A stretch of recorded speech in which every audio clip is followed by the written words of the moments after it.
Well, this was such a beatdown that I decided to not wait for the fourth quarter to end. We're going to get to it right away. The Thunder kicked the crap out of the Denver Nuggets. Let's go to the box score. Game's not over yet, so I don't know the final score, but SGA with 34-8.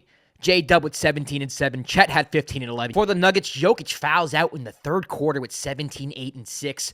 Russell Westbrook had 19 points, 5 assists, and Jamal Murray with 14 points. Feels like order's restored a little bit in the NBA. That's no offense to the Denver Nuggets, no offense to the fans watching this. But let's be honest, the Oklahoma City Thunder have been the best team all year. And today they showed exactly why. They are a fantastic offensive team, a fantastic defensive team. When they decide that they want to get out and run and move the ball that they did in the first quarter, these are the results. And this game was done by the end of the first quarter. There's really no sense in analyzing anything else outside of that.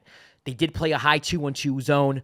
Typically, the OKC Thunder, they're good man-to-man. They can pressure the ball. They have good point-of-attack defenders, but just stifled, for the most part, the Nuggets offense. Got out and ran.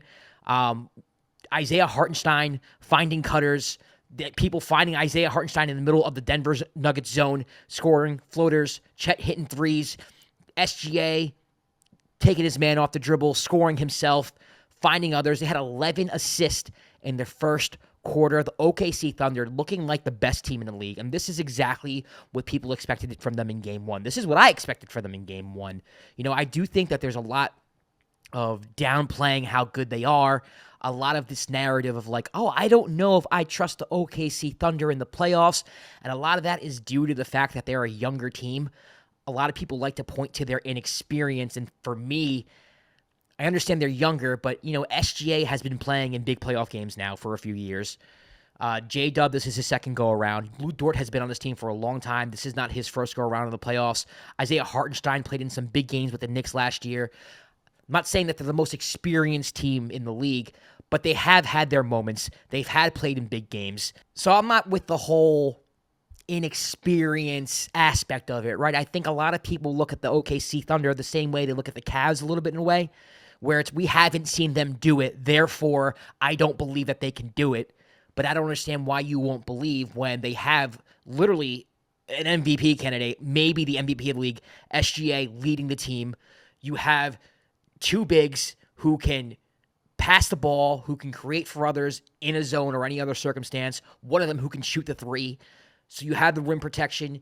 You have role players off the bench like Isaiah Jones and Cason Wallace who hit threes right off the bench today in the first half. You know, you have your lockdown defender Lou Dort. This team is so well-rounded that a result like tonight just doesn't surprise me. Even coming off of a Game 1 loss, tonight did not really surprise me at all. I expected the OKC Thunder to come back the way that they did and show up. And Denver, I don't think they gave up. I just think it's one of those games where you got the one that you needed, right? You split. You got Game 1. You did what you had to do as a road team, as an underdog, and you got one. Didn't really expect them to win this game. They were 10-point underdogs. Now, we've seen what that's done, really, all playoffs. I mean, this is the first home team to win a game in the second round, which is absolutely insane. So that doesn't really mean much. But there's a reason why they were 10-point underdogs, right? The OKC Thunder are just a more well-rounded team than the Denver Nuggets. Not to say the Denver Nuggets aren't good, and not to say that the Denver Nuggets cannot win this series, but there's a reason why you're a 10-point favorite on the road, right? So not a surprising result here. I think Adelman's going to have to figure out a way to stop this OKC offense without going to zone. I think he really likes that zone. That's something that he's comfortable with. They didn't do it as much as Game 1. You got to be able to stop OKC from going in transition. That's another thing. OKC running the ball. A lot of it was getting easy buckets off of turnovers too. There was a few plays where off of a steal, ended up alley-oop dunk, wide open dunk, fast break layup, things of that nature. OKC is just going to beat you to death if you do that. That's pretty much what they do. So shout out to the Thunder. This was, again, not much to analyze here. This game was over after the first quarter. Now, Kwab and I, we didn't do a video for our series predictions. Kwab had them in 6. He has them, I mean the Thunder. Kwab had the Thunder in 6. I'm not going to give you his explanation because I am not him. I had the Thunder in 7.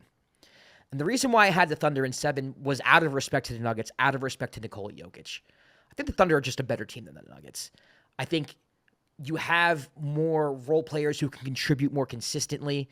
That's not saying I don't believe in Aaron Gordon. That's not saying I don't believe in Christian Brown or Russell Westbrook.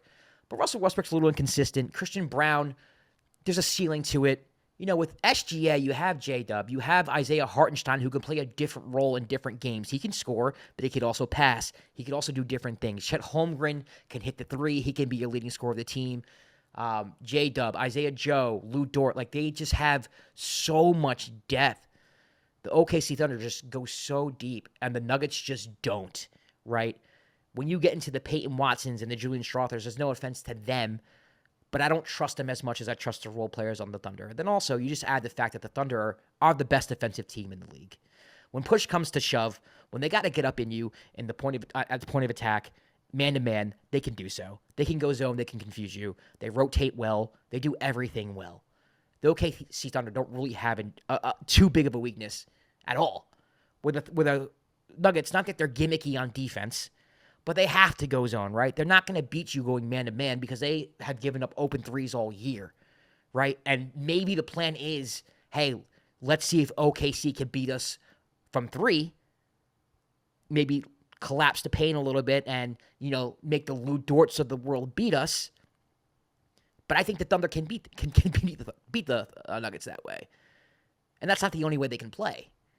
You can go ISO at SGA, and I'm sure you can double him, but then he can drive and kick. He can find his players, right? You can go zone, but then you have Isaiah Hartenstein in the middle who's either going to hit the floater or he's going to make that extra pass for three.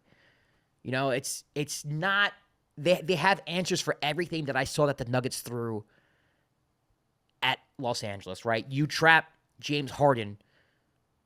Are you going to trap SGA? Okay, cool. You have Isaiah Hartenstein in the short roll. Good luck. Chet Holmgren in the short roll. Good luck. These are better players in the short roll than what the Clippers had. So for me, I just think the OKC Thunder are just a more well-rounded team. I have them in 7 just because I do think it's going to be one of those series where Jokic is phenomenal, like he was in Game 1 with 44 and 22, whatever the hell he had. It was insane. The Nuggets do have a good offense, an offense in which the OKC Thunder did struggle to stop throughout the season sometimes at points.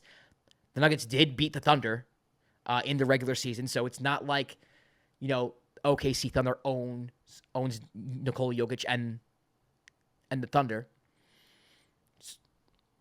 I see them pretty much going back to Denver, maybe splitting there, coming back for a Game 5 here, OKC winning that one, and then the Thunder winning in 6 or 7. I say 7 just because I respect Nikola Jokic. I respect the Nuggets too much. When I think in my head, the adjustments the Nuggets would have to make to stop the Thunder on the offensive end, I don't know if they can do that 4 times like they did in Game 1. And honestly, Game 1, the Thunder should have won. It was more of a late-game collapse. I thought horrible clock management from Mark Daigneault, fouling that early in the backcourt as often as I didn't understand. I agree with fouling down 3, but I don't agree with 13 seconds left when they have the ball in the backcourt. It does not make any sense. So I think the Thunder gave a game away, if I'm being honest with you. Not that the Nuggets didn't deserve to win or not that they didn't fight hard to win that game. I thought if you watched that game for 43 minutes of the game, 44 minutes of the game, the Thunder were just a better team. And then they showed it again today. So shout out to the Thunder. Kind of restoring order. Right now I'm looking at it. The score is 141-94. These guys had 87 points in the first half. The Knicks won a game today, 91-90. They almost beat 2 teams by halftime. Unbelievable. So, a little bit of order restored. Kind of was expecting this. Not to this extent. This is insane.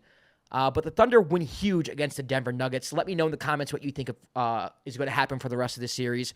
Kwab has to wake up at 4 o'clock in the morning to go to work, so I did this one solo.